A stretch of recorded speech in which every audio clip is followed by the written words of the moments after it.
and Ann didn't think buying a house here in St. Louis while they were in California was possible. But today, they're living in their new home and they help foster children and their families at the same time. Here's how it happened. Hi, we're Bobby and Julie Schroeder, and welcome to another episode of HomeLift. One of the reasons we both love being real estate agents is because of stories just like this, where we're able to help our buyers or our sellers through a really rough time in finding a house. And at the same time, we were able to raise funds for our HomeLift program for foster kids and their families. So the problem Tim and Ann were facing is they were living in California, wanting to buy a home in St. Louis because they were wanting to move closer to their son and his family, and they have a brand new grandbaby. But every time a house would come on the market, it would sell before they could even see it. Time was running out, their home had sold in California, and they needed one here. So we knew we had to come up with something different, and that something different is our cell phone and FaceTime. Fortunately,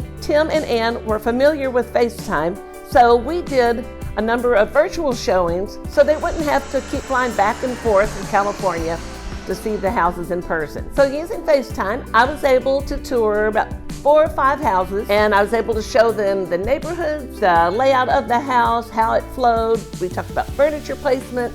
They asked questions about this and that, and it was as good as being here in person. After we toured about 5 or 6 properties, we found the perfect one and we were able to put an offer in on it. But we were in a multiple offer situation and we faced the very real possibility of not having our offer accepted. The key component in all of this was trust. Tim and Ann trusted us to be their eyes and ears while looking for the house, and then afterwards they trusted us with the negotiations to make it happen, and it did. People often have imaginary roadblocks in the process, but in this case, we were able to use our phones and FaceTime to make it all work. Today, Tim and Ann are proud homeowners in St. Charles, and they are loving the Midwestern life. So the next time someone tells you you can't buy a house without seeing it, don't believe it. Tim and Ann thought the same thing, yet we were able to show them homes here in St. Louis through FaceTime, and they were able to buy a home. Sometimes you just have to be creative and think outside of the box. In addition to